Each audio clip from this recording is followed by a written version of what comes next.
दर्शकबिन नमस्कार। कार्यक्रम अँध्यारोबाट उज्यालोतिरको यो विशेष श्रृङ्खलामा यहाँलाई हार्दिक स्वागत छ।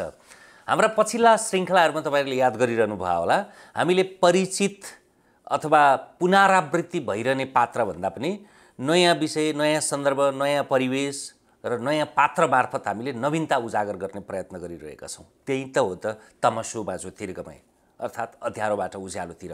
जे उज्यालो भइरहेको छ, जो प्रकाशमय भइरहेको छ, जो प्रज्वलित भइरहेको छ, जो सबैको आलोकनमा उज्यालिरहेको छ, त्यो कुरालाई मात्रै आलोकन गर्नु, त्यसलाई मात्रै देखाउनु, त्यो त्यति महत्त्वपूर्ण कुरा त होला, तर त्यसको सार्थकता चाहिँ चिरकालसम्म रहन्न।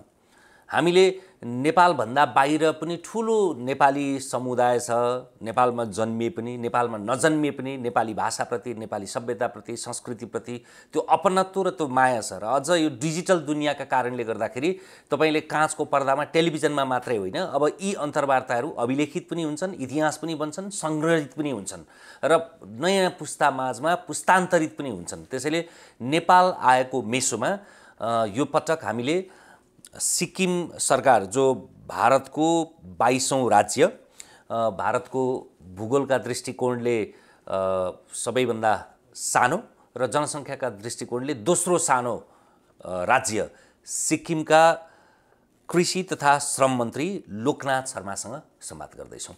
स्वागत छ मन्त्रीजी मलाई। नमस्कार, धन्यवाद।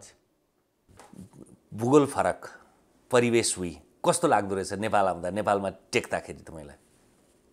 यहाँनिर तपाईँको भाषा सबै एउटै मिल्ने, अनि अनुहार हेर्दाखेरि मिल्ने, र सिक्किम र यहाँमा भौगोलिक स्तरमा यहाँका मानिसहरू, यहाँको बातचित, खानपान इत्यादि हेर्दाखेरि हाम्रो सिक्किमसँग मिल्दोजुल्दो देखिन्छ अनि रमाइलो छ।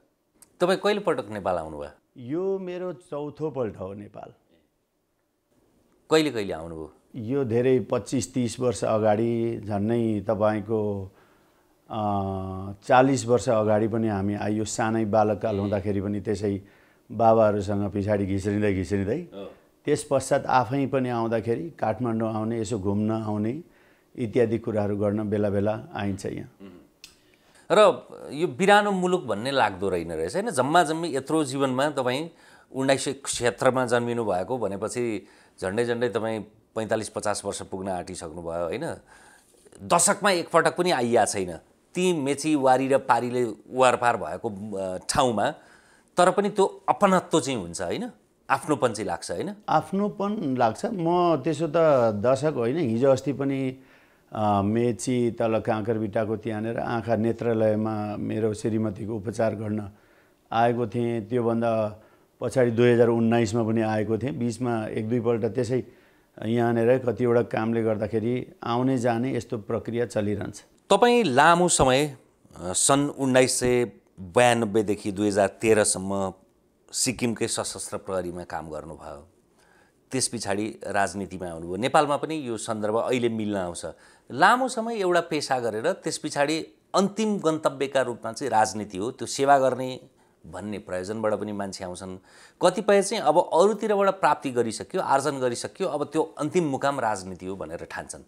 तपाईको चाहिँ के हो राजनीतिमा आगमन? आफ्नो राज्य सिक्किममा मैले 1992 सालमा सिक्किम आर्म पुलिस, सिक्किम सशस्त्र प्रहरीमा जब एउटा रिक्रुट यानि सिपाहीको रूपमा भर्ती भएर 21 वर्ष 6 महिनासम्म सिक्किम आर्म पुलिसमा मैले सिक्किमको सेवा गर्ने, भारत देशको सेवा गर्ने एउटा फौजीको हैसियतमा, सिक्किम चाहिँ एउटा फौजी हो आर्म पुलिस, त्यसमा मौका मिल्यो अनि मैले राम्रोसँगले त्यहाँनिर आफ्नो नोकरी, आफ्नो जागिर, हाम्रो आफ्नो राज्यको सुरक्षाको लागि, माटोको लागि जो हुकुम हुन्छ त्यो अनुसार काम गरिसके पश्चात 2013 भन्दा धेरै अगाडिदेखि वर्तमान मुख्यमन्त्री श्रीमान PS तामाङज्यू हामीसँग एकदमै पश्चिम जिल्लाकै हुनुहुन्थ्यो, सोरेङबाट, चिनापर्सी। अनि उहाँको राजनीतिक करियर पनि हाम्रै निर्वाचन क्षेत्र PR लामा याङसुम सिनियर सेकेन्ड्रीबाट सुरु गर्नुभएको थियो 1993 मा। हामी 92 मा आर्म पुलिसमा भर्ती भयौँ। 93 मा उहाँ त्यहाँबाट राजनीति सुरु गर्नुभयो। अनि जब 21 वर्ष कम्प्लिट भएपछि मैले पनि म एउटा समाज सेवामा सानै उमेरदेखि इन्ट्रेस्ट राख्ने, गाउँमा सुनखरी क्लब भनेर सुरु गरियो। एनजिओ अहिले पनि हामीले रेजिस्टर्ड गरेका छौँ, जग्गा जमिन किनेको छ। अनि सानो उमेरदेखि समाजको सेवा गर्ने, दुखी दाखीलाई आफू जस्तै ठान्ने र काम गर्ने एउटा धेरै जिज्ञासा हुँदाखेरि हामीले सेवा गर्थ्यौँ। हामीले एड सेल भयो, अन्य भयो, नेहरू युवा केन्द्रहरू जस्ता जो एउटा सामाजिक संस्थानहरू छन् भारतवर्षको अनि सिक्किमको, त्यहाँ मिलेर धेरै काम गरियो। समाजलाई सेल्फ हेल्प ग्रुप बनाउने, सहायता समूहहरू बनाउने इत्यादि कुराहरूमा हुँदै हुँदै गएर आम पुलिसमा पुगेपछि पनि त्यहाँनिर धेरै राम्रो राम्रो काम गर्न मौका पाइयो। त्यही हुँदाहुँदै मलेसिया गएर 1 महिनासम्म सामाजिक सेवा गर्ने पनि मौका भयो। त्यस पश्चात भारतको विभिन्न ठाउँहरूमा गएर सेवा गर्ने। अनि जब श्रीमान PS तामाङज्यूले राजनीति आफ्नो सिक्किम डेमोक्रेटिक फ्रन्ट, उहाँ विधायक हुनुहुन्थ्यो, मन्त्री हुनुहुन्थ्यो, उहाँसँग एउटा परिचय भएकोले गर्दाखेरि बादमा 2009मा उहाँले विद्रोह सुरु गर्नुभयो।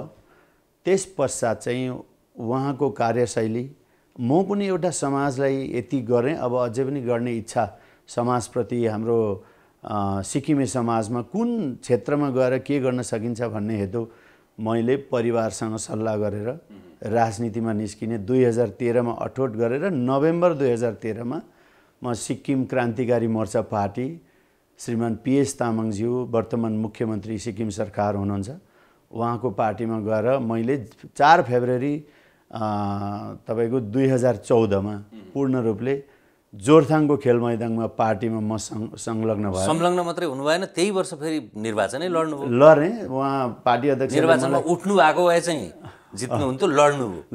लडेकै हो पक्का पनि।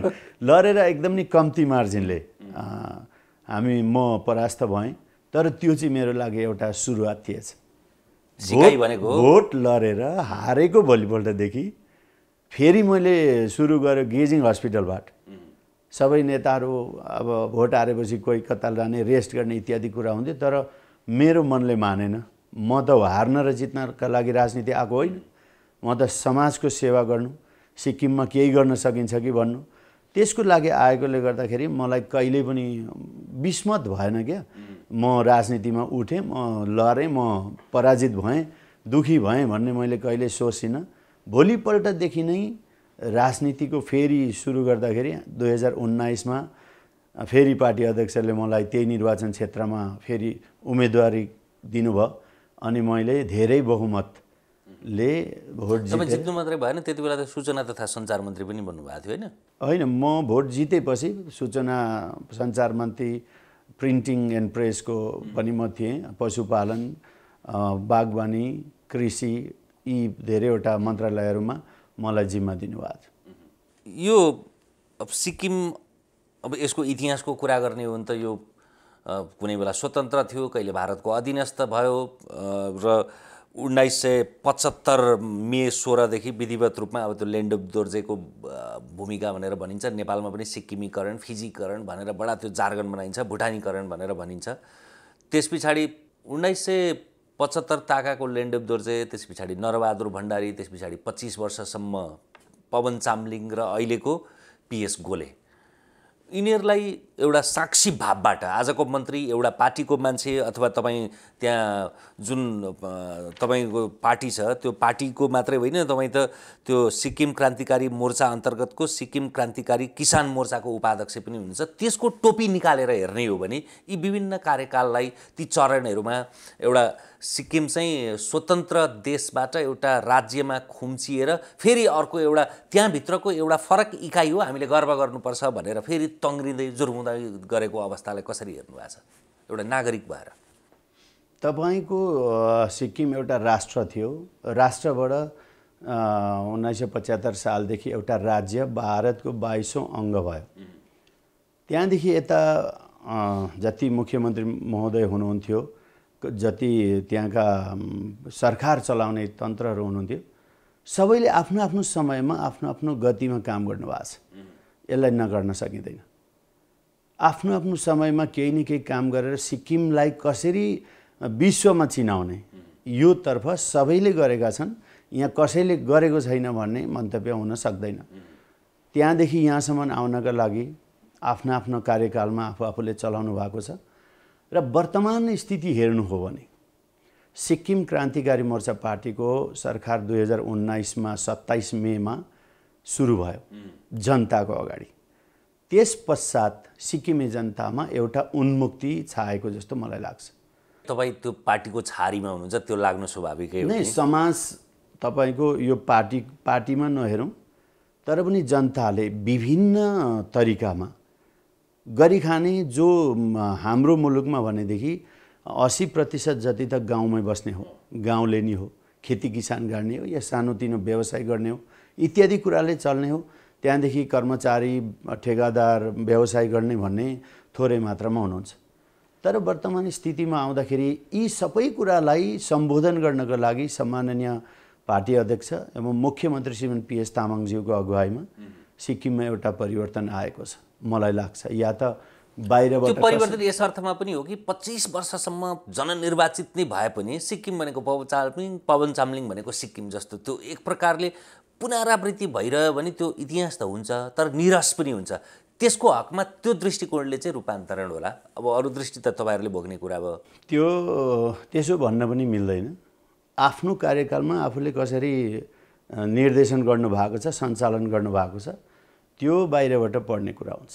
तर वर्तमान स्थितिलाई हेर्दाखेरि एक दुईवटा इक्जाम्पल म तपाईँलाई भन्न चाहन्छु। जस्तै म एउटा कृषि मन्त्री हो, म पशुपालन मन्त्री हो, म बागवानी पनि मलाई जिम्मा दिनुभएको छ। वर्तमान सरकारले सिक्किम त एउटा विश्वको पहिलो अर्ग्यानिक राज्य ग्रिन सिक्किम भनेर अहिले हाम्रो सरकारले हामीले नाम दिएका छौँ, सिक्किम अर्ग्यानिक डेभलपमेन्ट एजेन्सी भनेर। अनि यसलाई ग्रिन सिक्किम भन्ने एउटा हाम्रो नारा छ, सिक्किम एउटा विश्वमा ग्रिन सिक्किम हुनुपर्छ भनेर। सिक्किम सरकारले 2019मा जब हाम्रो सरकार आयो, तल्लो तबकाको मान्छे, भकारा सर्ने मान्छे भनेको गाई दोहेर दुध दुने मान्छे हुन्, जहिले पनि अब धनी मानी इत्यादि कुराहरूमा अलि माथिल्लो स्तरमा हेर्ने हो भने उहाँहरूलाई गोबर गनाउने भन्ने खालको चलन अलिकति सफा सुग्घर नभएको जस्तो भन्ने मान्छेको एउटा पहिलाको त्यति बेला सोच कति ठाउँमा हामीले त्यस्तो अनुभव गरिरहेका हुन्छौँ। सब्जी फलाएर बजारमा लगेर व्यापार गर्ने मान्छे, अनि तपाईँको गरिब गुरुबाका नानीहरू पढ्न त्यस्तै राम्रो राम्रो स्कुलमा जान नसक्ने, ठुल्ठुलो राम्रो डक्टर्सहरू पढ्न असुविधा, खर्चपातले नपुग्ने स्थितिमा वर्तमान सरकार मुख्यमन्त्री श्रीमान PS तामाङज्यूको अगुवाईमा योजनाहरू, विभिन्न योजनाहरू सुरु गरियो। जस्तै मेरो कृषि विभागमा मुख्यमन्त्री कृषि आत्मनिर्भर योजना, 1 किलो मुला लगेर एउटा समूह, एउटा हामीले रुल बनाएको छ। जस्तै कोअपरेटिभले बेच्यो, FPOले मार्फत बेच्यो भने उसले 1 किलो मुला लाँदाखेरि 7 रुपियाँ प्रति किलो सरकारले इन्सेन्टिभ दिन्छ। अनुदान पनि इन्सेन्टिभ, सहायता, प्रोत्साहन राशि दिन्छ। त्यस्तोमा तपाईँको दाल, हरेक दालमा 1 किलो अलैँची भनेको हरेक उत्पादनमा, हरेक नै हामीले छुट्याइदिएको छ। जस्तै मुलामा 7 रुपियाँ, बन्दाकोपीमा 5 रुपियाँ, फुलकोपीमा 7 रुपियाँ, अदुवामा 20 रुपियाँ, दाल कुनै पनि दाल 15-20 वटा भेराइटीको दाल छ, दालमा 25 रुपियाँ प्रति किलो तपाईँको यसरी सरकारले निर्धारित गरिदियो। अदुवामा, हल्दीमा, सबै उत्पादनमा छ, सबैमा छैन, तर जो चाहिँ इम्पोर्टेन्ट छ दुधमा म आउँदैछु। यो कृषि मुख्यमन्त्री कृषि आत्मनिर्भर योजनामा यो प्रकार यो बडा रोचक लाग्यो मलाई। यो नेपालमा पनि हामीले अनुदान भन्छौँ, यहाँको अनुदान चाहिँ सुरुमा दिइन्छ, त्यस पछाडि त्यसमा गर्छ कि गर्दैन, कागजात मिलाउँछ र हुने खानेहरूले अथवा कार्यकर्ताहरूले पाउँछन्। तर त्यहाँको चाहिँ उत्पादन भइसके पछाडि दिने रहेछ, त्यो चाहिँ साँचो अर्थमा परिणामसँग जोडियो नि त। हजुर, जसले उत्पादन गर्यो, जसले ल्याएर एक तपाईँको 1 किलो अलैँची लगेर बेच्नुहुन्छ, जस्तै हाम्रो कोअपरेटिभ, BLW सेन्टर, SHG भन्छ, त्यो मार्फत उहाँले बेच्नु भने 100 रुपियाँ प्रति किलो सरकारले प्रोत्साहन राशि। अब फेरि नेपालमा हेर्ने दर्शकहरूले नेहरू भन्ने बुझ्नु होला, बारु हो यो, बारु हाम्रो उहाँ तपाईँको। त्यस्तै प्रकारले यो कृषिमा भयो। यो कहाँ जोडियो भन्दाखेरि सिधै ती 80% जनता जो गाउँमा खटी खानेछन् उहाँ जोडियो। अर्को मुख्यमन्त्री पशुधन समृद्धि योजना, पशुधनलाई समृद्धिशाली बनाउन, सिक्किमलाई आत्मनिर्भर बनाउन त पवनजीको पालामा थिएन यो कुनै थिएन। हाम्रो सरकार आएपछि सम्माननीय मुख्यमन्त्री महोदय श्रीमान PS तामाङज्यूको अगुवाईमा यी कुराहरू परिचालन भइरहेछन्। 3टा सुँगुर पाल्छन्, बच्चादेखि सरकारलाई त्यसको रेजिस्ट्रेसन गराउनु पर्यो। 50 किलो भएपछि 3टामा 15,000 रुपियाँ हामी उहाँहरूलाई प्रोत्साहन राशि दिन्छ सरकारले। अहिले त्यसलाई बढाएर 20-30 वटासम्ममा जम्मा 30,000 सम्म जति उँभो बढेर जान्छ 30,000 सम्म सरकारले मुख्यमन्त्री पशुधन समृद्धि योजना अन्तर्गत उहाँहरूले इन्सेन्टिभ पाउँछ। मान्छे उत्पादनमा प्रोत्साहित पनि भयो र सँगसँगै उसले हजुर अर्को छ झन् यो चाहिँ यति साह्रो राम्रो अहिले सिक्किममा मान्छेले तपाईँको 30% कृषकहरूले जो 3 बजी बिहानदेखि भगारा सोर्ने उठ्ने गाईको थलामा जाने अनि गाईबाट दुध निकालेर भैँसीबाट दुध निकालेर दुध डायरीमा बेचिन्छ भने 1 लिटर दुध एउटा ग्वालाले दुध डायरीमा पुर्याउँदाखेरि चाहिँ 8 रुपियाँ प्रति लिटर प्रोत्साहन राशि पाउँछ। तपाईँको हामी आउँदाखेरि 25-30 हजार लिटर पनि राम्रो थिएन। अहिले हाम्रो 70,000 लिटर प्रतिदिन दिने पाउने दाम त छँदैछ। यो चाहिँ सरकारले दिने प्रोत्साहन गर्ने। त्यस्तै प्रकारले सिक्किममा सायद नै म भन्न चाहन्छु विश्वमा पहिलोपल्ट ग्वाला डे भनेर 1 जुलाईलाई मानिन्छ। ग्वाला मिन्स गाउँ, कृषि मिन्स गाउँ। त्यस्तै प्रकारले मुख्यमन्त्री माछा उत्पादन गाई पाल्ने त्यो त गाउँमा पालिन्छ नि त। गाउँका मान्छे हुन्, गरिब गुरुबा सबैले अब त्यो कुरा गरेका हुँदैनन्। तर जब यो योजनाहरू सिक्किममा सुरु भयो त्यहाँदेखि अहिले उत्पादनमा बढोत्तरी, पशुको पनि बढोत्तरी।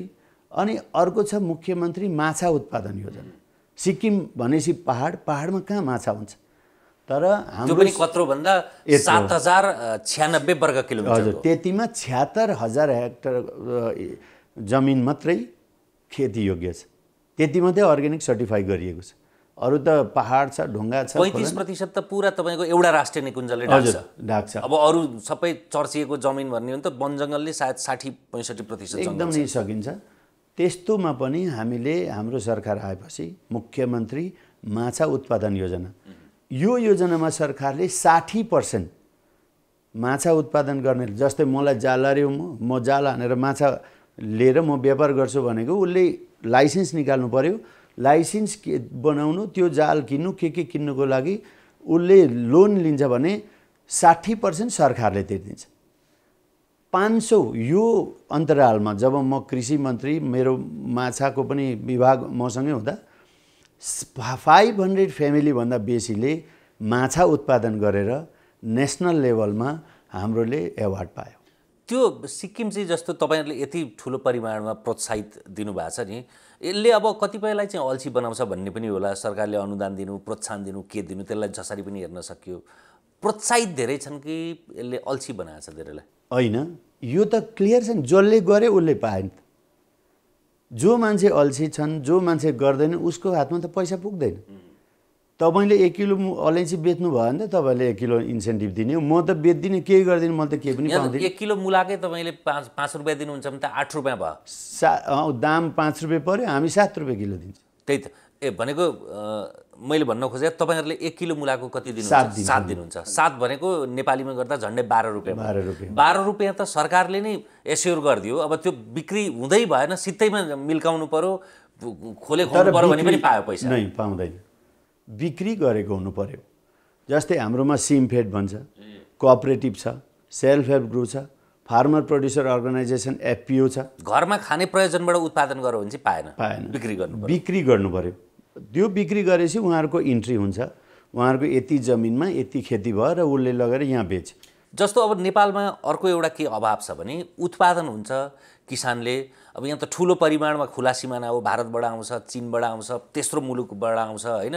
जुम्लाका स्याउ, एलम्बुको स्याउ, यता मुस्ताङको स्याउ कुहिरहन्छ, मनाङको स्याउ कुहिन्छ, बाटोको पहुँच छैन, ढुवानी छैन, तपाईँले भने जस्तो अनुदान छैन, प्रोत्साहन छैन। त्यसका कारणले गर्दाखेरि आत्मनिर्भर भनेर भने पनि सबै बाहिरबाट निर्भर हुनुपर्ने अवस्था छ होइन। त्यस्तो अवस्थामा चाहिँ त्यो बिक्रीलाई चाहिँ कसरी त्यहाँ व्यवस्थित बनाइएको छ, कसले खरिद गर्छ? हाम्रो त तपाईँले अघि सुरुमा भने हाम्रो एक त सानो जग्गा छ, प्राय जसो बिक्री व्यवस्थापन ठुलो कुरा हो, सानो होस् कि ठुलो होस् नि। तपाईँको व्यवस्थापनमा हाम्रो सिमफेड छ, तपाईँको हाम्रोमा अन्य सोसाइटिजहरू छन् जसले सिलगढीमा बेच्ने, भारतको विभिन्न जग्गामा बेच्ने। अहिले हाम्रो 5वटा 6वटा राष्ट्रमा, बाहिर राष्ट्रहरूमा निर्यात हुन्छ, निर्यात हुन थालेको छ कम्ती मात्रामा। हाम्रो योजना के हो, अब हाम्रोमा सिक्किम इफको भनेर एउटा अन्तर्राष्ट्रिय स्तरको प्रोसेसिङ युनिट अब आउने 2-4 महिनाभित्रमा यसलाई हामी उद्घाटनमा पुगिसकेका छौँ। जब त्यो उत्पादन त्यो सुरु भइसकेपछि उसको मार्फत विश्वमा मार्केटिङ गर्ने एउटा योजना भएको छ सिक्किममा। अनि अन्य धेरैवटा संस्थाहरू छ, मेभिडियर भयो, हाम्रोमा तपाईँको संस्थाहरू छ जो माटोलाई अर्ग्यानिक सर्टिफाई गर्ने यस्ता संस्थाहरू छन्। उनीहरूले पनि म्यान्डेटरी हो मार्केटिङ गर्नुपर्छ भनेर धेरै मात्रामा अब व्यावसायिक रूपमा एउटा क्लस्टरमा धेरै उत्पादन भयो भने त मार्केटिङको कमी कमजोरी कहीँ पनि हुँदैन। तर अहिले भने सिक्किममा पनि बाहिरबाट ल्याएर त खानु पर्यो, सबै कुरा त त्यहाँ उत्पादन हुँदैन, कतिवटा कुरा लिएरै खानु पर्यो, सबै कुरा त पुग्दैन। तर हाम्रो सरकारको चाहना के हो, हामी के चाहन्छौँ भने सिक्किमको एउटा अर्ग्यानिक प्रोडक्ट हो।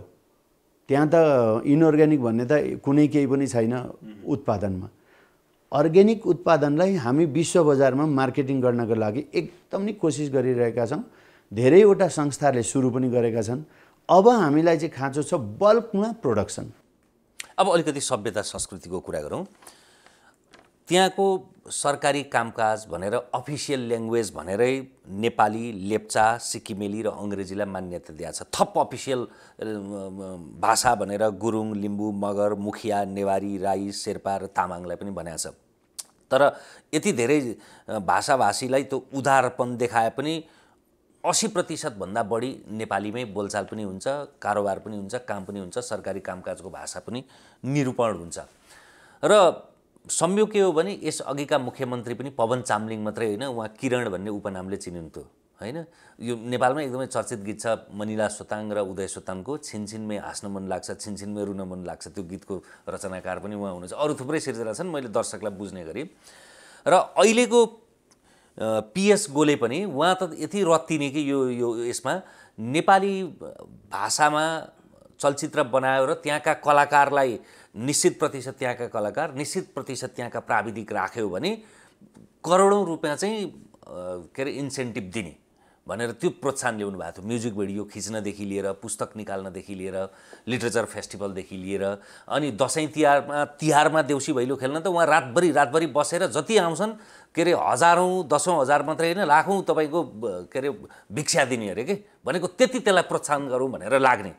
आफू कलाको अभ्यासकर्ता कति हुनुहुन्न, तर अनुयायी त्यसरी भनेको प्रेम भने त जसरी पनि गर्न सकियो नि, त्यो लाभ चाहिँ यो हाम्रो भाषाले प्राप्त गरेको छ होइन। त्यसको क्षेत्रमा चाहिँ अहिले वर्तमानको सिक्किम सरकारले के गरिरहेछ? अघि मैले भने त झिल्की सुनेको कुरा मात्रै भयो। तपाईँको सिक्किम एउटा राज्य हो। हाम्रो सिक्किममा बहुसङ्ख्यामा बहुजाति, नेपाली, अन्य जाति, आफ्नो आफ्नो भाषा बोल्ने हाम्रो सबै जातले भरिएको सिक्किम छ। तर हामी सिक्किममा प्राय जसो सबैले आफ्ना आफ्ना भाषा आफूसँग बोलिन्छ, तर समग्रमा नेपाली भाषी सबै जातिले नेपाली बोल्ने सम्पर्क भाषा नेपाली नै हो, आफ्नो आफ्नो। तर यस्तो राज्य हो जहाँ चाहिँ न त कुनै जातिसँग, कुनै व्यक्तिसँग यस्तो यो हो ऊ हो भन्ने खालको स्थिति छैन। सिक्किम एकदम एक भएर हरेक जाति सबै एक सिक्किमे भएर बाँच्ने एउटा राज्य सिक्किम हो। अनि हजुरले भन्नुहुँदै थियो अघि सिक्किम क्रान्तिकारी मोर्चा पार्टीको सरकार श्रीमान PS तामाङज्यू आएपछि सिक्किममा म IPR मिनिस्टर त्यति बेला थियो। त्यति बेलादेखि हामीले एउटा योजना बनायौँ कि जसले पनि सिक्किम राज्य चाहिँ यस्तो राज्य हो, सारा विश्वका हाम्रा गोर्खे, नेपाली जाति जुनै पनि भाषी सबैले राम्रो तपाईँले याद गर्नुभयो भने सिक्किम तपाईँ एकपल्ट आउनुहोस्। सिक्किम हिल क्विन हो, ग्रिन सिक्किम हो, पर्यटनको क्षेत्रमा, होमस्टेको क्षेत्रमा, हरेक कुरामा सिक्किम अब्बल छ। तपाईँको हरेक दिन हजार मान्छेहरू त्यहाँ भिजिट गर्न आउनुहुन्छ। अनि त्यस्तो स्थितिमा सिक्किमलाई अघि अनौपचारिक रूपमा मैले सोध्दै थिएँ, नेपाल यत्रो ठुलो देश हो होइन, त्यसको तुलनामा त्यो त कत्रो हो र 7,000 हुनु र यो 1,47,000 वर्ग किलोमिटर, यो करिब 3 करोड जनसङ्ख्या भएको, त्यो 6.5 लाख जनसङ्ख्या भएको। तर नेपालमा जाने पर्यटक र त्यहाँ जाने पर्यटकको सङ्ख्या झन्डै उस्तै छ। सिक्किममा पर्यटनको क्षेत्रमा एकदम नै व्यापक रूपमा त्यहाँको त्यो सिक्नुपर्ने कुरा हो भनेर यो त त्यो त देखेर हाम्रो लागि हजुर सिक्नुपर्ने कुरा हो भनेर म आफै त भन्न सक्दिनँ। मैले त भन्न मिल्यो नि, तपाईँले भन्न मिल्छ होला। तर सिक्किम राज्य सरकारले अनि हाम्रा सम्माननीय मुख्यमन्त्री महोदयले यो एउटा एकदम नै नौलो कुरा गर्नुभयो। मेरो सञ्चार मन्त्रालय जब हामी थियौँ त्यति बेला योजना एउटा बनायो। तपाईले सिक्किममा 80% 75 to 80% सिक्किमकै कलाकारहरू, सिक्किमकै सबै एरिया टुरिज्मको कस्तो कस्तो स्थितिमा हाम्रो राज्य छ त्योलाई किन 80% नै हो, कुनैमा 50%, कुनैमा 60%? नै यो 75 to 80% चाहिँ कम्पलसरी सिक्किमको कलाकार हुनु पर्यो, सिक्किममै छायाङ्कन हुनु पर्यो।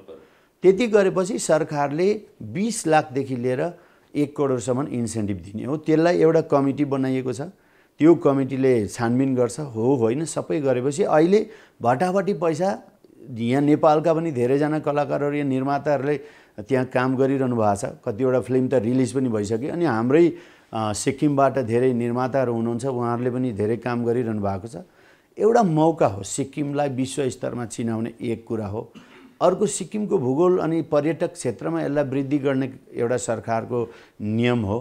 त्यसले गर्दाखेरि यहाँ त्यति बेला सुरु भएर आएर आजसम्म यो पर्यन्त यो कार्यक्रम अगाडि बढिरहेको छ। कतिवटा चलचित्र बने त त्यसै त? लगभग 4-5 वटा बनिसक्यो हैन? बनेर त्यसको जो इन्सेन्टिभ उहाँहरूले पाउने पनि रिलिज हुँदैछ। कति फेरि कहिलेकाहीँ अनुदानमा गरिएको अथवा प्रोत्साहनमा गरिएको कुरा चाहिँ त्यो प्रयोजनबाट मात्रै गरिदिन्छ कि भन्ने चिन्ता हुन्छ कि खोला पक्ष मर्छ कि? यसलाई अनुदान भनिदैन, यसलाई अनुदान भनिदैन, हैन प्रोत्साहन नै भनौँ, प्रोत्साहन राशि भनिन्छ। किनभने यो सरकारको एउटा ठुलो योजना हो। जस्तै विश्वमा चलचित्रको माध्यमबाट सिक्किमलाई चिनाउने, सिक्किमको पर्यटन क्षेत्रमा त्यहाँको अर्ग्यानिक खेतीपाती, रहनसहन अनि मान्छेले आकर्षण गरेर सिक्किमलाई एउटा चिनारीको रूपमा दिने सरकारको योजना हो विश्व स्तरमा।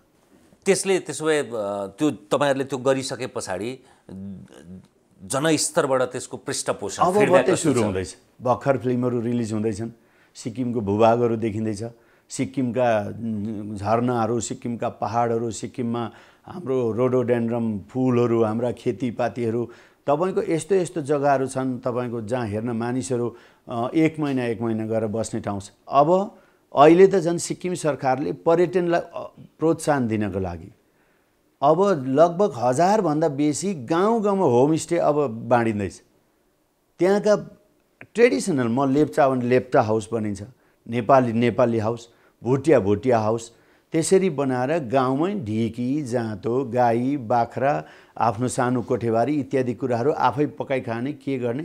यति बेसी पर्यटकहरू मेरो निर्वाचन क्षेत्रमा ढुङ्गे हाउस भन्ने छ, तपाईको याङसुममा होमस्टे छ। सबभन्दा व्यापक रूपमा मेरो निर्वाचन क्षेत्र प्राचीन कुरा हेर्न चाहन्छन् तपाईहरुले, आफ्नो इतिहास हो नि त। अब सबै मान्छे 5 सितारे होटलमा एकदम गुमुको भएर बस्ने त्यो स्थिति धेरै मान्छेको सोचमा परिवर्तन भएर आउँदैछ। उहाँहरू जाने, गाई दुने नपुग्नेलाई त्यसको चाहना हुन्छ, पुगिसरी आउनेलाई पुरानो कुरातिर फर्किनु भन्ने। म्याक्सिमम मान्छे अहिले हाम्रो देख्छौँ, यसपालि पनि सिक्किममा हेर्यौँ भने गाउँमा बस्ने पर्यटक र शहरमा बस्ने पर्यटकमा वृद्धि गाउँमा हुँदैछ। सबभन्दा धेरै पर्यटक चाहिँ कहाँबाट आउँछन्? भारतका कुन राज्यबाट बढी आउँछन्? तेस्रो देश कहाँबाट आउँछन्? बङ्गालबाट, साउथ इन्डियाबाट आउने अनि विदेशबाट पनि धेरै नै आउनुहुन्छ। विभिन्न अभिलेखले के भन्छ कहाँ कुन देशबाट? जस्तो नेपालकै कुरा गर्ने हुन्छ भने अब भारतबाट आउने त भइहाल्यो, अब त्यो स्थलमार्ग आउने भएले कति अभिलेख हुन्छ हुँदैन। त्यस पछाडि सबभन्दा बढी अब अहिले चाइनाबाट आउँछन्, त्यस पछाडि जापानबाट आउँछन्, अमेरिकाबाट आउँछन्, जर्मनीबाट आउँछन्, हैन? त्यस्तै त्यहाँको पनि कुनै त्यस्तै हो, त्यहीँबाट आउने। जसरी यहाँ नेपालमा आउने मान्छे प्राय त्यहाँ पुगेका हुन्छ, अनि युरोपियन कन्ट्रिजहरूबाट अनि भारतकैबाट र अन्य प्राय जस्तो धेरै राष्ट्रबाट हामीले आएको देख्छौँ। नेपालबाट कुन परिमाणमा जान्छन्? नेपालबाट चाहिँ अब यस्तो भयो नि त, नेपाल त अब आफ्नै भाषी आफ्नै जाने, त्यहाँ पर्यटकको स्थिति भएर प्राय जस्तो गएको जस्तो लाग्दैन। बिहेबारीदेखि लिएर जम्मै चल्ने यताउता हुँदाखेरि छायाङ्कन गर्नेदेखि लिएर सबै कुरो कति जान्छन् भन्ने थाहा हुँदैन, अनुहारले पनि चिनिँदैन। हजुर, त्यो अनुमान गर्न सकिँदैन। धेरैजनासँग भेट हुन्छ उता, तर कोही पर्यटकको उसमा जानुहुन्छ होला, कोही काममा जानुहुन्छ होला, कोही नातेदारमा कोही जानुहुन्छ होला। त्यसरी पनि यसरी यति आयो भन्ने अनुमान त्यति। पश्चिम बङ्गालको दार्जिलिङ जिल्ला र तपाईहरुको बीचको सम्बन्ध चाहिँ कस्तो छ? एकदम घनिष्ठ छ। कहिलेकाहीँ त त्यस्तो आवाज पनि उठ्छ नि? हैन, ती आवाज भनेको कुन रूपमा भन्न खोज्या भने अब दार्जिलिङ चाहिँ एकदमै सीमान्तमा पर्यो, गोर्खाल्यान्ड भनेर भनिए पनि त्यो जसले आन्दोलन गर्छ उनीहरू नि त्यसको विपरीतको मतियार भएर जान्छन् भनेर त्यो आरोप खेपिरहेछ। त्यसैले बरु पश्चिम बङ्गालको त्यो उत्तरतिरको त्यो पहाडको जिल्ला दार्जिलिङलाई सिक्किमसँग मिसाएर बरु त्यो एउटा राज्य बनाउने कि भन्ने कहिले सुसुप्त कहिले सघन कुन रूपमा त्यसलाई चाहिँ सिक्किमेलीले कसरी हेर्छन्? त्यो कुरा त्यस्तो केही पनि छैन। सिक्किम आफ्नो राज्य हो, हामी आफ्नो राज्यमा चलिरहन्छ, उहाँहरूको आफ्नो हो, उहाँहरू पनि हाम्रो छिमेकी मुलुक हो। त्यसले गर्दाखेरि कुनै पनि जिल्ला अथवा राज्य हो, आफ्नो राष्ट्रको एउटा मुलुक हो, एउटा जग्गा हो। वेस्ट बेङ्गालको गोर्खाल्यान्ड, दार्जिलिङ कालिम्पोङलाई भनिन्छ। त्यो परिस्थिति सिक्किममा छैन। सिक्किम त एउटा आइसन्चो आनन्द, अनुदान पनि असाध्यै, त्यो तपाईँहरूले त्यतिकै अनुदान दिन सके हो र केन्द्रले दिएको अनुदान भएर त बाँड्न सक्यो भने त्यो पनि होइन। सिक्किमले आफ्नो जो भारत, अब राष्ट्र हाम्रो भारत भएपछि सिक्किम एउटा राज्य भएपछि त भारत नै भयो नि त। हामी त उहाँबाट जे दियो उहाँबाट दिएर हामीले दियौँ भन्ने कुरो त यहाँ आउँदैन, किनभने राष्ट्र नै भारत भएकाले पुलपुलिएको कि त्यो पनि होइन। सिक्किमको एउटा गर्ने, अघि बढ्ने त्यो कोसिसले गर्दाखेरि सिक्किम सरकार, सामान्य हाम्रो मुख्यमन्त्री महोदयको एउटा गाउँ स्तरमा एउटा भनाइ नै छ नि, जब गाउँ धनी हुन्छ, मुख्यमन्त्री महोदयको सोच के हो, एउटा वार्ड जबसम्म धनी हुँदैन, व्यवस्थित हुँदैन, त्यो जिपियु त्यो जिल्ला उँभो लाग्दैन। जस्तै उदाहरणको लागि गाउँबाट कोही मान्छे आइएन भने सहर बजारको केही महत्त्व हुन्छ र? सबभन्दा बेसी पैसा आम्दानी हुनुपर्छ भनेदेखि त गाउँमा हुनु पर्यो अनि सहर बजारमा आउने। हाम्रो सरकारको पनि यही नै योजना हो।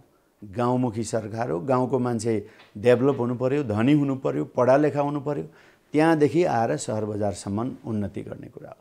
सिक्किमको अर्को एउटा अनुसरणीय, जस्तो सिक्किम भन्ने बित्तिकै के बुझिन्छ भने त्यो कति जनसङ्ख्या छ, कति भूगोल छ, धेरैलाई चासो हुँदैन। अब एउटा त संसारभरिमा यो 1975सम्म स्वतन्त्र देश थियो। अब राजनीतिक झिनाझप्टी अनेक, अब त्यति बेलाको राजतन्त्र र त्यति बेलाको प्रधानमन्त्री बिचको टकराव, अझ तिनीहरूको श्रीमतीहरूको टकराव पनि भन्छन् होइन, दुइटै विदेशी, एकजनाको अमेरिकी थिइन् होला, एकजनाको ब्रिटिस श्रीमती थिइन् होला, त्यसको टकरावको पनि परिणाम भन्छन्। जे भनौँ त्यतातिर छोडिदिउँ। तर आज सिक्किम भनेको चाहिँ प्राङ्गारिक राज्य होइन, अर्ग्यानिक सिटी, हरियो राज्य, एकदमै हावापानी राम्रो भएको स्वच्छ किसिमको ठाउँ। अनि सँगसँगै अब नेपालभन्दा बाहिरको सबभन्दा बढी घनत्व भएको नेपाली भाषीहरूको ठाउँ। त्यसबाहेक तपाईँको झैझगडा नहुने, मनुमालिन्यता नहुने, वसुधैव कुटुम्बकम भनेर मिलेर बसेको ठाउँ। त्यसबाहेक स्वास्थ्यमा, शिक्षामा असाध्यै राम्रो गरिरहेको भनेर भनिन्छ। यो स्वास्थ्य शिक्षामा चाहिँ कसरी गरिरहेछ सिक्किमले? तपाईँको स्वास्थ्य र शिक्षामा सिक्किम एउटा अब्बल राज्य बनेको छ वर्तमान सरकारले। सरकार जब हाम्रो बनेपछि हाम्रो सरकारले एउटा संस्था बनायो, जनकल्याण प्रकोष्ठ। जनकल्याण प्रकोष्ठमा सम्माननीय मुख्यमन्त्री महोदयकै कान्छा छोराले त्यसलाई लिड गर्नुहुन्छ। उहाँ एकदम सरल, गाउँमा गोठमा गएर सुत्नुहुन्छ, गएर गाउँ बस्तीमा आफै उहाँमा त्यो खालको एउटा अभिप्राय उहाँले देखाउनुहुन्छ। किडनी फेर्नु सरकारले सहयोग गर्छ, मुटु फेर्नु सरकारले सहयोग गर्छ।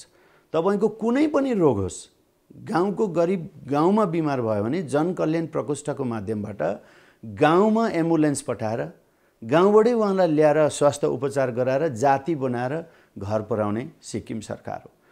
अर्को कुरा, सिक्किममा जब अपरेसनहरू सानो सानो हुन सक्दैन, भिड लाग्छ भने अहिले किडनी मतलब स्टोनको अपरेसन गर्नु लगभग 200-300 जनाको अपरेसन सिलगढीको न्युटिया जस्तो हस्पिटलमा, किङ्स हस्पिटलमा भिडमा 2 लाख 1.5 लाख भन्दा बेसी लाख खर्च लाग्ने उपचार चाहिँ सरकारले गाउँ गाउँबाट, सहर बजारको त्यत्रो होइन, गाउँ गाउँ दूरदराजमा खोजेर कसलाई के स्टोन भएको छ उहाँहरू ट्रिटमेन्ट लगेर सिलगढीमा फ्रीमा ट्रिटमेन्ट गराउने सरकार अहिले वर्तमान सिक्किम क्रान्तिकारी मोर्चा पार्टीको।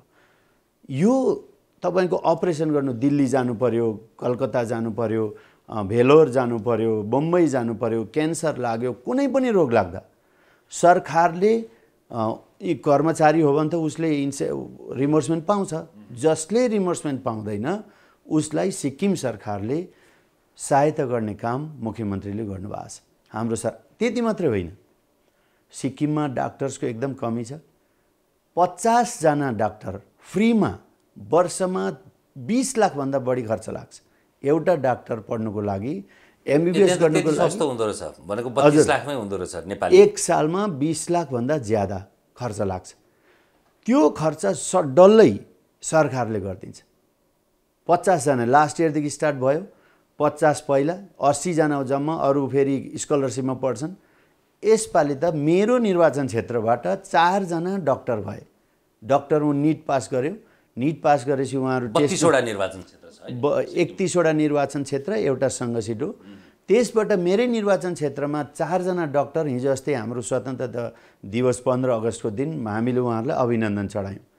सिक्किम क्रान्तिकारी मोर्चा पार्टीको सरकार श्रीमान PS तामाङज्यूको अगुवाईमा एकजना नाली रोडमा काम गर्नेको छोरी, अर्को मेरै घरको मुनि यति गरिब मान्छे दिनु डायरीमा दुध पुर्याएर जीविका चलाएर छोरी पढाएको थियो त्यो नानी, अर्को पनि त्यस्तै गरिबको छोरा माथिबाट 4 जनाले डाक्टर पढ्न पाउनुभयो। त्यो त तपाईको धेरै पैसा हुनेले पनि पढाउन सकिन्छ। यो अब कतिपय कुरा चाहिँ अब तथ्याङ्क जाँचकीहरूले जाँच्नुपर्छ, किनभने म सिक्किमको नागरिक भइन, जति तयारी गरे पनि त्यहाँ के गर्नुभएको छ सबै कुरा त मलाई थाहा हुँदैन, मैले भोग्न सक्ने कुरा भएन। त्यसैले तथ्यगत रूपमा यो त 2 वे ट्राफिक हो। अब यो युट्युब र विभिन्न माध्यममा पनि उपलब्ध हुन्छ, टेलिभिजनमा त हेर्न सक्यो, तर ती माध्यमका कारणले तपाईँले भनेका कुरा अतिरञ्जना हो कि अफवाह हो कि बढाइ चढाइ हो कि त्यो चाहिँ दर्शकहरूले आफै भन्नुहुन्छ, सिक्किमी जनताले पनि हेर्नुहुन्छ। लोकनाथले कहिले पनि 1 इन्च घटाउने पनि बढाउने पनि गर्दैन। जे सत्य छ त्यो भन्ने हो। मलाई त्यो फौजीको स्कुलिङ हो, फौजीको मलाई त्यो मलाई बढाउँदाखेरि म माथि जाने, मैले घटाउँदा म तल जाने होइन। सत्य कुरा बोल्ने हो, सत्यमेव जयते। जहीँ पनि सत्यको जित हुन्छ। सिक्किम सरकार वर्तमान मुख्यमन्त्रीले गाउँलेलाई अगाडि बढाउनको लागि आज स्वास्थ्यको क्षेत्रमा हस्पिटलमा कोभिडको समय सारा विश्व त्राही थियो, अक्सिजन दिने सरकार भयो हाम्रो। त्यति बेला गेजिङ डिस्ट्रिक्ट, तपाईँको सिङताम होस्, नाम्ची होस्, गान्तोकमा अक्सिजन प्लान्ट थिएन, अक्सिजन प्लान्ट बनायो। अहिले मेरो जिल्लामा हस्पिटलको स्थिति यति राम्रो छ, अहिले गान्तोकको एसटिएनएम हस्पिटलमा दार्जिलिङ, कालिम्पोङ, नेपालबाट पनि उपचार गर्न जान थालेको छ। कोभिडमा त मान्छेलाई त राम्रो गर्नुभयो, तर त्यहाँ चाहिँ पशु चौपायालाई बडा सखापै पारेछ नि लम्पी भाइरसले, त्यहाँ चाहिँ त्यति राम्रो व्यवस्थापन गर्नु भएन। यो पनि गलत, यहाँ पनि हल्ला आयो होइन, त्यो कम्प्लिटली गलत हो। सबभन्दा पहिला 2019मा सिक्किमको बुर्तुक भन्ने जग्गा छ गान्तोकको छेउमा, त्यहाँनिर एउटा त्यो फोका हुने बिमार देखा पर्यो। म यो पशुपालन विभागको मन्त्री, हामीले त्यसलाई क्वारेन्टाइन गरेर टेस्ट गर्नु पठाउँदा LST भनेर डिक्लेयर भयो, लम्पी स्किन डिजिज भनेर। त्यस पश्चात फेरि यो 2021को लास्ट 22को लास्टतिर फेरि सुरु भएर आयो र अहिले लम्पी स्किन डिजिजले भारतको पूर्ण निमित्यान्न त भइसकेको छैन। सिक्किममा 1600 जति गाई मर्यो। एउटै मात्रै सिक्किम राज्य हो सम्माननीय मुख्यमन्त्री महोदयले आपदा घोषणा गर्नुभयो पशुमा, अनि सङ्कटकाल। हजुर, जति पनि पशु गाई मरेको छ यो लम्पी स्किन डिजिजले उहाँहरूले कम्पन्सेसन पाउनुहुन्छ। पुरा मेरो मन्त्रालयको हरेक डाक्टर पुरा मूल्य जति नि, हजुर पुरा मूल्य जति नि होइन, इन्सेन्टिभ कति हुन्छ सरकारले 30-35 हजारदेखि 40 हजार यो अहिले तोकिएको छैन, तर डिक्लेयर गर्यो उहाँहरूको जम्मै अब फर्म भरिँदैछ, फर्म भरेर उहाँहरूलाई दिने हो। किनभने अहिले सिक्किममा आय स्रोत धेरै 30% भनेपछि दुध बेचेर मान्छेले आफ्नो जीविका चलाउन स्टार्ट गरेको छ सरकारको योजना अन्तर्गत। त्यति मात्र होइन, सिक्किममा भन्दा ज्यादा भारतको विभिन्न राज्यमा लाखौँ गाईहरू मर्दैछ। सिक्किम मात्र एउटा राज्य हो जो चाहिँ लम्पी स्किन डिजिजमा मेरो सेक्रेटरीदेखि लिएर भुइँको मान्छेसम्म 24/7 गाईको उपचार। यसको त यो हो, यसको दबाई भनेर निस्केको छैन।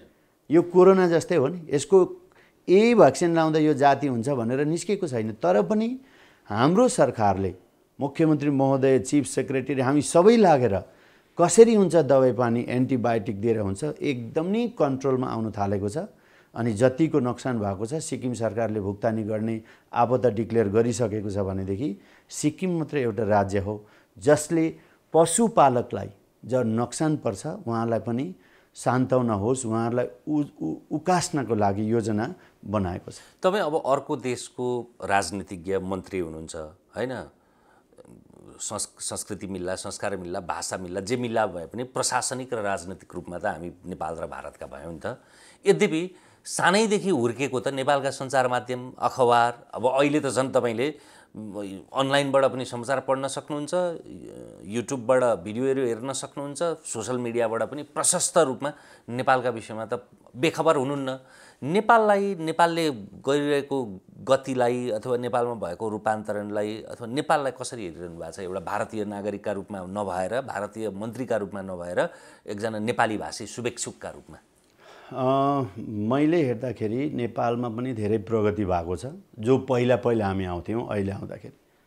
तर मलाई एउटा इन्ट्रेस्टिङ, आज जस्तै म यहाँ आएको छु, मलाई भोलि यहाँका पशुपालकहरू, भेडा पाल्ने, बाख्रा पाल्ने, सुँगुर पाल्ने, गाई पाल्ने, युट्युबमा हामी हेर्छौँ कुखुरा पाल्ने, धेरै कालिजहरू पालेको, ठुल्ठुलो फार्महरू खोलेको, विदेश मलेसियाबाट फर्केर, अमेरिकाबाट फर्केर आएर आफ्नो राष्ट्रमा गरेको, यी कुराहरू म देख्छु अनि खुसी लाग्छ। मलाई पनि इच्छा छ गएर त्यस्तो ठाउँमा हेर्ने अनि हाम्रा कृषकहरूलाई पनि हामी प्रोत्साहन गरौँ। योपालि मैले सोचेको छु म अब 2 दिन अझै बस्ने, म घुमिसकेको ठाउँ हो, म बरु त्यस्तो गाउँ बस्तीमा त्यस्तो फार्महरू छन् भने भिजिट गरेर, टाढा पनि जानु पर्दैन, काठमाडौँ उपत्यकामै छन्, हामी गएर हेरेर हाम्रा कृषकहरूलाई त्यो कसरी आइडिया कहाँबाट। आजको दिन म अमेरिका गएको थिएँ, 15 दिन। तपाईँ त अमेरिका पनि जानुभएको थियो, जर्मनमा पनि तपाईँको प्रस्तुति थियो, एसिया पेसिफिकका अधिकांश देशहरू डुल्नुभयो, सबभन्दा बढी डुल्ने सिक्किमका मन्त्रीमा त होइन भारतीय मन्त्रीमा पर्नुहुन्छ। डुल्ने भन्दा भ्रमण योजना सिक्किमको कृषि व्यवसायलाई विश्व स्तरमा लाने सम्माननीय मुख्यमन्त्री महोदयको सोच भएपछि त्यही कुरा लिएर हामी जाने, त्यहाँको कुरा सिकेर हाम्रो राज्यलाई कसरी हुन्छ अगाडि बढाउने। अनि नेपालका यी कुराहरू देख्दाखेरि म पनि एकदमै प्रोत्साहित छु त्यस्तो व्यावसायिक रूपमा। जस्तै आज मलाई त्यहाँ पुग्दाखेरि उहाँहरूले 2000वटा खसी चाहिँ 20 किलो जतिको एभ्री मन्थ दिनुहोस् भन्नु, 4000 जति।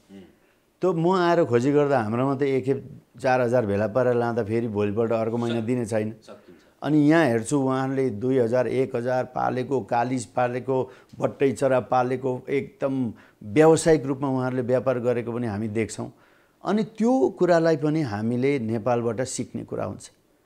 अनि यहाँको यो मलाई खुसी लाग्यो। हजुर, नेपालभन्दा बाहिर बस्नेहरूले नेपाललाई कसरी हेर्दा रहेछन् भन्ने कुरा चाहिँ बडा रोचक।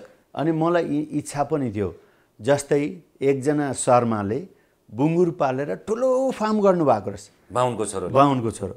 अनि उहाँलाई यहीँको मिडियाले सोध्नु हुँदै थियो, म खान्न, तर म यसलाई पालन गरेर जसले खान्छ मेरो व्यवसाय चलाउँछु। खुसी लाग्यो।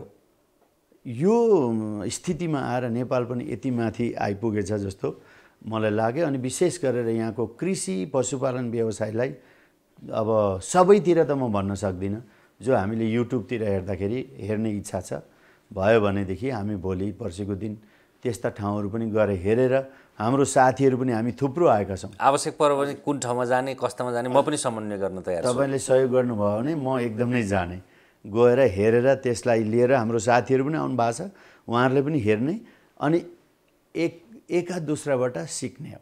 इन्दिरा गान्धीको एउटा स्लोगन छ, each one teach one is an excellent and useful one. एका दोस्राले म त ठुलो मान्छे हो भनेर भएन नि, हामीले त जस्तै परिस्थितिमा नि सानोभन्दा सानो मान्छेबाट नि सिक्ने हो। ठुलोले सानोबाट सिक्नु पर्यो, सानोले ठुलोबाट सिक्नु पर्यो। त्यही प्रवृत्तिमा हामी यहाँको कुराहरू धेरै पनि सिक्ने इच्छा पनि छ। अब उत्तरार्धतिर सिक्किम नेपाल यी भौगोलिक आफ्ना आफ्ना इकाइहरू होलान् होइन, राजनैतिक रूपमा कुन देश कता पर्यो, कुन देश कता पर्यो, तर भाषाले, संस्कृतिले, सभ्यताले हामी एउटै भयौँ। त्यसैले पनि संवाद गर्नका लागि यसरी हेर्नु त तपाईलाई सिक्किमको मन्त्री भनेर लेखिएन भने थाहा पाउँदैन कसैले पनि यो लोकनाथ शर्मा कहाँको हो भनेर होइन। यो हाम्रो अन्तर्वार्ता हेरिरहने सिक्किमकै दर्शकहरू, नेपालका दर्शकहरू र नेपाल र सिक्किमभन्दा बाहिर रहेका अरू दर्शकहरूलाई पनि के सन्देश दिन चाहनुहुन्छ? हामी नेपाली भाषी, हामी एउटै अनुहार भएका अनि नेपाली गोर्खे जातिहरू सारा विश्वमा छरिएर बस्नु भएको छ। मलाई अमेरिकामा पनि एसिया टेलिभिजनले उहाँले सोध्नु भएको थियो, म यही भन्न चाहन्छु, हामी गरी खाने हुनु पर्यो। हामी जहिले पनि मेहनत गरेर खटेर गरी खाने हुनुपर्छ। हामी सिक्किमका सम्माननीय मुख्यमन्त्री महोदयदेखि लिएर हामी सबैजना, यो मुख्यमन्त्रीको चाहिँ पटक पटक नाम लिनु भएको छ, त्यत्रो धेरै ऋण लाग्यो हो क्या हो? होइन, एकखेप भने त सकिहाल्यो नि। उहाँको नाम नलिँदा हामी त तपाईँको उहाँको छत्रछायामा बसेपछि आफ्नो बाबु धेरै चाकडी जस्तो सुनिँदैन? त्यस्तो सुनिँदैन, आफूलाई लाग्छ। जहाँबाट शिक्षा पाइयो त्यो कुरालाई त हामीले पटक पटक भन्नु पर्यो होइन? हाम्रो आश्रय, हामीले ठाउँ पाउने त्यो कुरालाई बाबुआमाकोदेखि लिएर त्यो कुरा भएपछि त त्यसको त नाम लिन केही पनि अप्ठ्यारो नपर्ला जस्तो मलाई लाग्छ। र सारा संसारमा फैलिएको हाम्रो गोर्खे नेपाली जाति होस्, जो पनि होस्, तपाईँहरूलाई सिक्किम भ्रमण गर्नुहोस्। सिक्किम एउटा ग्रिन सिक्किम हामीले नारा दिएका छौँ अनि सिक्किम सरकारले विभिन्न योजनामा पर्यटकको क्षेत्रमा अगाडि बढ्ने काम गरिरहेको छ। यसले गर्दाखेरि सम्पूर्णलाई हामी खटी खाने, व्यावसायिक रूपमा होस्, अगाडि बढ्ने हामी जाति हो। सारा संसारमा म जति ठाउँ घुमी जहीँ पनि गएर हेर्दाखेरि हाम्रो जातिहरू त्यहाँ भेटेँ, मैले भेटेँ। कोही सम्पन्नमा छन्, अमेरिका गएँ, एकजना मेरै गाउँको आफ्नै पर्ने भाइ यति सम्पन्न प्रकारले काम गरिरहेको मैले देखेँ, खुसी लाग्यो। ताकि जुनै मुलुकमा जाँदाखेरि पनि छरपष्ट भएर बसेर पनि मेहनत गर्ने पनि छन्। र यस्तै प्रकारले उचाइमा हामी सबैजना मिलेर अगाडि बढौँ भन्ने सन्देश सबैलाई म दिन चाहन्छु। तपाईँको कुराले गर्दाखेरि र मैले धेरै सन्दर्भ सुनेका कारणले मैले पवन चामलिङसँग त नेपाल नै आएको बेलामा एउटा अन्तर्वार्ता गरेका थिएँ। PS गोलेजीसँग चाहिँ अन्तर्वार्ता गर्न म सिक्किम नै आउनु पर्ला, किनभने तपाईँले जे भन्नुभयो यी भनेका कुरा हो कि होइन भनेर म र मेरो क्रुसहित, मेरा साथीहरूसहित आएर तपाईँले गरेका राम्रा पक्ष छन् भने, जसरी नेपालमा तपाईँले यहाँको पशुपालन, यहाँको पंक्षी पालन र यहाँका गाईबस्तु पालनहरूलाई तपाईँले विभिन्न माध्यमबाट देखे पछाडि हेर्न मन लाग्यो भन्नुभयो नि। अर्को देशको नागरिकले नेपाललाई कसरी हेर्दो रहेछ, कुन पक्ष चाहिँ मन पर्दो रहेछ, यहाँको राजनीति झनाझिप्टी र यी कुरा मात्रै होइन, केही न केही भइरहेको त त्यो अनुभूति हुँदो रहेछ नि त। हामीलाई पो हामी बत्ती मुनि छाया परे जस्तो हामीलाई त्यसमा केही महत्त्व हुँदैन भने जस्तै तपाईँको त्यो सिक्किम पनि कस्तो रहेछ, आजको सिक्किम कस्तो रहेछ, के गर्नुभएको रहेछ, शिक्षामा के, स्वास्थ्यमा के, पशुपालनमा के। अर्को मलाई त्यो मैले सुन्या त थिएँ, तर त्यति मूर्त रूपमा त्यसलाई अनुदान पनि होइन, त्यो प्रोत्साहन मुला फलाकैमा, टिमुर फलाकैमा, अदुवा फलाकैमा, बेसार फलाकैमा, दुध बेचेकैमा होइन, पशु चौपा के अरे बेचेकैमा चाहिँ त्यति सघन रूपमा प्रोत्साहित गर्नुहुँदो रहेछ। त्यो बडा अनुकरणीय लाग्यो मलाई। हजुर मार्फत जुन कुराहरू गरियो, तपाईँले भन्नुभयो प्रत्यक्ष रूपमा म आफै सिक्किम आएर गर्नेछु भनेर जुन एउटा उत्साह जिज्ञासा राख्नुभएको छ, अवश्य पनि तपाईँलाई हामी सिक्किम के हो, मैले यहाँ भनेको सायद तपाईँलाई गलत लाग्यो होला, कता कता बेसी पो भनेको जस्तो मनमा शङ्का उपशङ्का भयो होला। गलत त लागेन, गलत त कसैले पनि भन्दैन, तर राजनीतिज्ञको बानी बढाइ चढाइ गर्ने हुन्छ, त्यो चाहिँ हो कि भन्ने सन्देह। त्यो होइन, मैले अघि सुरुमै भने तपाईँको आउने भविष्यमा तपाईँको समय निकालेर सिक्किम आउनु होला अनि हाम्रो सिक्किमको परिस्थिति के रहेछ, कसो रहेछ प्रत्यक्ष रूपमा तपाईँलाई पनि हामी निम्तो दिन्छौँ। आएर हामी बातचित गरौँला सिक्किममा। मेरो उपनाम नै यात्री, त्यत्तिकै यात्री त भए होइन। यात्रा गर्नु आफैमा मेरो व्यक्तिगत स्वतन्त्रता र स्वच्छन्दता हुँदै हो। झन् पेशागत रूपमा आफू पुगेपछि त्यो ठाउँ, त्यो परिवेश, त्यो पात्र र त्यो परिस्थितिलाई अरूमाझ देखाउन पाउनु सक्नु, त्यो हाम्रो पेशाको धर्म पनि हो र त्यो कर्तव्य पनि हो। एकदम नै राम्रो लाग्यो हजुरसँग भेटघाट वार्ता, र अवश्य पनि सिक्किम आउनु होला। हस्, नेपाल आउँदाखेरि तपाईँसँग भेट्ने अवसर जुर्यो। तपाईँ मार्फत सम्पूर्ण सिक्किमे जनताहरूलाई मेरो पनि नमस्कार सुनाइदिनु होला। अहिले प्रत्यक्ष रूपमा पनि उहाँहरू सबैलाई मेरो नमन। हामी जहाँ भए पनि, जता बसे पनि हामीलाई भाषाले जोडेको छ। भाषाले जोडेको छ भनेर फेरि आफ्नो भाषालाई असाध्यै ठुलो गर्व मात्रै गर्ने होइन, अरूप्रति पनि त्यो समभाव राख्नुपर्छ। जन्मिनु एउटा संयोग हो, त्यो संयोगलाई न त्यसलाई दम्भ मान्नुहुन्छ, न अहङ्कार मान्नुहुन्छ, न त लघुतावास। त्यसलाई स्वाभाविक रूपमा तर गौरव बोध गर्नु नै राम्रो कुरा हो। त्यसैले गर्दाखेरि हामीले चाहिँ नेपालभन्दा बाहिर भएका नेपाली भाषी जुन जुन तहमा, जुन तब्कामा हुनुहुन्छ उहाँहरूलाई त्यसैले यो अन्तर्वार्ताको सन्दर्भ सेतुहरू बुन्दै आएका छौँ। फेरि पनि धन्यवाद। अहिलेलाई अँध्यारोबाट उज्यालोतिरको यो विशेष श्रृङ्खला यति नै। हेर्दै रहनुहोला हिमालयन टेलिभिजन। नमस्कार।